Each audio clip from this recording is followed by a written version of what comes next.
هذا البرنامج برعاية Hello and welcome viewers to a new episode. The title of this episode will be The Evil World and the White God. And in this episode, we will, God willing, come out with a clear answer for the sad developments that happen to us in this world. We begin with a few questions that cross our minds repeatedly about this subject. Why do we live in the middle of a circle of evil that we cannot get out from?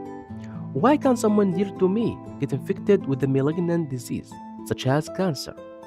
And why do we see the dead around us everywhere from women, children, and civilians? What is the crime of a 6 years old child to be infected with a blood clot disease? Why does poverty exist all around us? Why were natural disasters like earthquakes, volcanoes, hurricanes that leads to many deaths created?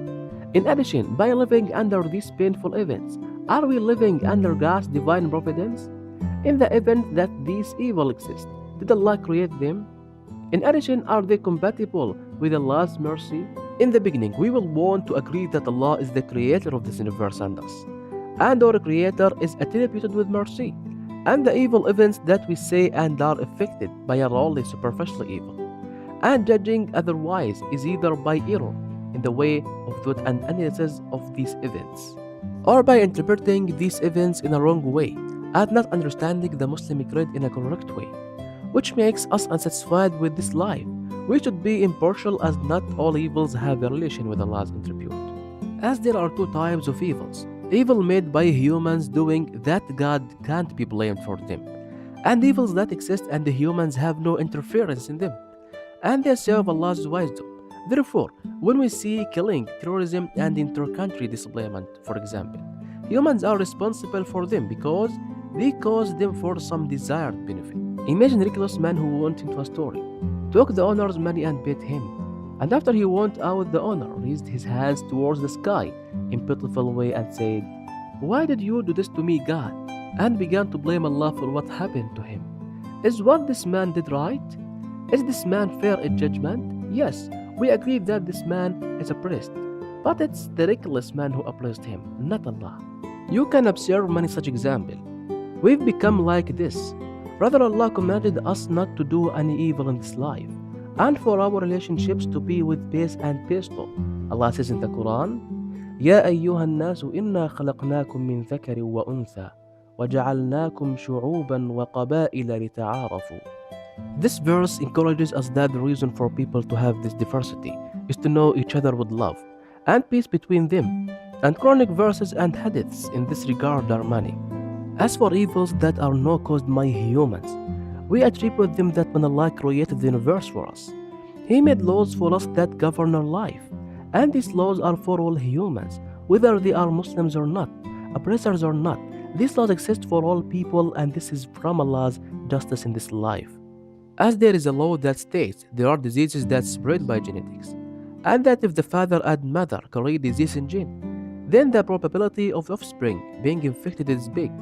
So when the child is infected with this disease and his state is pitiful, it's wrong to deny Allah's mercy because this disease followed a law, and this law exists for all people of all ages. We take another example that's frequent between school children.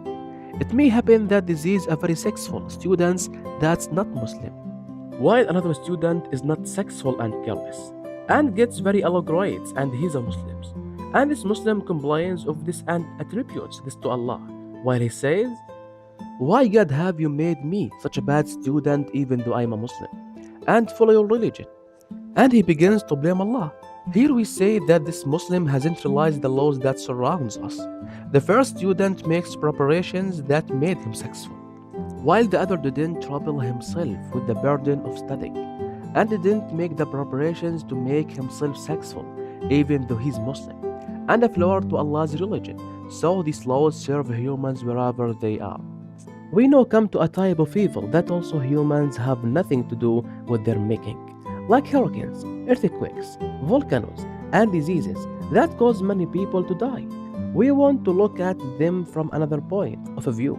We should explain all events that happen by Allah's wisdom. So, we believe that the existence of these events refreshes and activates the good that exists inside the humans, Had it been the existence of evil, there will be no essence in volunteering and helping between people. And there will be no altruism or compassion between people. Imagine with me that there was no poverty in a group of people. Will we find anyone who would help with their money? If there weren't volcanoes and earthquakes, will we find researchers and specialized scientists in predicting and inventing devices for discovering such events? If there were no hurricanes, will we find the Red Crescent, for example, gathering donations and spending on affected families by these hurricanes? Without cancer, will we find research centers that employ doctors for reaching new research and scientific advancements to eradicate this malignant disease? Will we find thousands of youths who volunteer their time and money to play with affected children and comfort them? Will we find a hospital for those affected by cancer? Will we find in every supermarket, store or bank a small box for donations for those affected that cannot afford treatment because of its high cost? And we will find the grace of thanksgiving in those not infected? Therefore, the existence of these evils makes humans show the goodwill in them. So they begin to give and be pioneers in earth, not a vandal. So we in this life, when we cooperate for good with giving and helping others, and making peace among people, we are part God's wisdom that exists in this world that stands on firm laws. And from these laws, the law of antagonism, that is, we will never comprehend good without the existence of evil. We'll never understand the selfish unless we understand the generous. And we cannot understand hate without understanding love, and not understand the liar without the existence of the honest, and build upon this all events that affect human life. Nevertheless, here comes the question which is, do these evils comply with Allah's mercy? The answer is yes, and to be convinced with this answer we should realize that this life is not eternal, and there is another real eternal life after this one, which is the afterlife. Consequently, this life will be hard because it's a place of trial, and it's not a requirement that we live and be happy. Allah says in the Quran addressing people, ثم جعلناكم خلائف في الأرض لننظر كيف تعملون. And He says, وَلَنَبْلُوَنَّكُمْ بِشَيْءٍ مِّنَ الْخَوْفِ وَالْجُوعِ ونقص من الأموال والأنفس والثمرات وبشر الصابرين الذين إذا أصابتهم مصيبة قالوا إنا لله وإنا إليه راجعون. So this life is a life of a trial, and consequently we are obliged to be content and patient, so that we can be happy and pass this trial. When high school students are going through a test, wouldn't they be stressed and worried? Even as top students? Yes, because this is an inevitable and accompanying thing with exams, and that's how to be there. And build upon this example, this would life which is trial for patience, and earnest and continuation in it. And high stress and pressure, which is a test for people, is accompanying this life.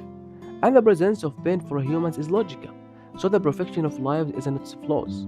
So we should be patient for life's harshness and pains, and pass this test with excellence. See you again.